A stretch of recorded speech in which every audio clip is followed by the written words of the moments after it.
జన గర్జన పేరుతో నిన్న BRS party working president KTR గారు ఏం సందేశం ఇచ్చిండ్రో నాకైతే ఏం అర్థం కాలేదు.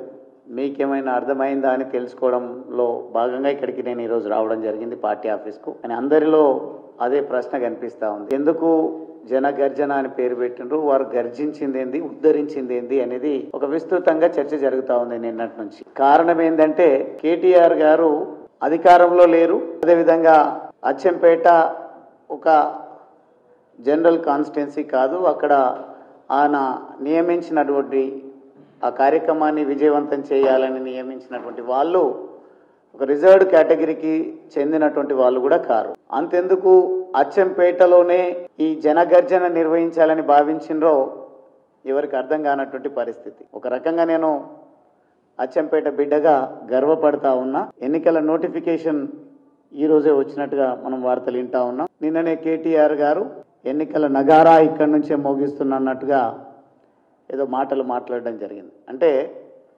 అచ్చంపేట డెఫినెట్గా ఇప్పుడే కాదు భవిష్యత్తులో కూడా అక్కడ ఉన్నటువంటి ప్రజల ఆలోచన విధానాలు, అక్కడ ఉన్నటువంటి యువతకు ఉన్నటువంటి శక్తి, ఆ ప్రాంతానికి ఉన్నటువంటి ప్రత్యేకత కేటీఆర్నే కాదు ప్రపంచాన్ని ఆకర్షించేటువంటి రోజులు దగ్గరలోనే ఉన్నాయి.